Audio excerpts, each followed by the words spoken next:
অনেক দিন পর আবারও দেখা মিলল সেই চেনা ব্রাজিলের। ভিনিসিয়াসের ঝলক, পতাকা গিমারাইসের নিয়ন্ত্রণ আর দাপুটে ফুটবলে স্কটল্যান্ডকে উড়িয়ে দিয়ে সেলেসাও যেন জানিয়ে দিল, আমরা ফিরে এসেছি।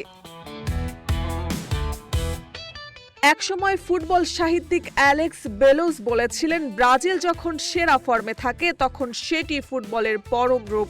দীর্ঘদিন ধরে সেই সৌন্দর্য হারিয়ে খুঁজে ফিরছিল সমর্থকরা।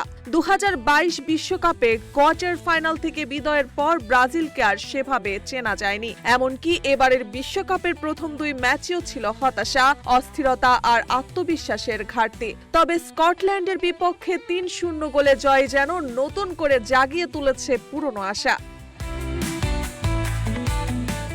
শুরু থেকে ব্রাজিল ছিল আত্মবিশ্বাসী, সংগঠিত এবং আক্রমণাত্মক। ভিনিসিয়াস জুনিয়র ছিলেন পুরো ম্যাচের প্রাণভোমরা। গোলের বাইরে তার গতিময়তা, পজিশনিং ও বল নিয়ন্ত্রণ বারবার বিপদে ফেলেছে স্কটল্যান্ডকে। ব্রুনো গ্রিমারাইস, লুকাস পতেকা ও কুনিয়ার দুর্দান্ত পারফরম্যান্সে মিডফিল্ড ও আক্রমণাত্মকভাবে ছিল ব্রাজিলের পূর্ণ আধিপত্য।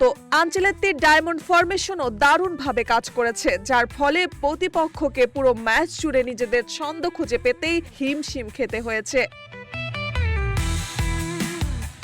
সব মিলিয়ে এটি শুধু একটি জয় নয়, বরং ব্রাজিলের পুনর্জাগরণের বার্তা। বিশ্বকাপ যত এগোচ্ছে ততই নিজেদের হারানো ছন্দ ফিরে পাচ্ছে 5 বারের বিশ্ব চ্যাম্পিয়নরা। আর ব্রাজিল যদি সত্যি তাদের সেরা রূপে ফিরতে শুরু করে, তাহলে বাকি দলগুলোর জন্য সেটি নিঃসন্দেহে বড় এক সতর্কবার্তা।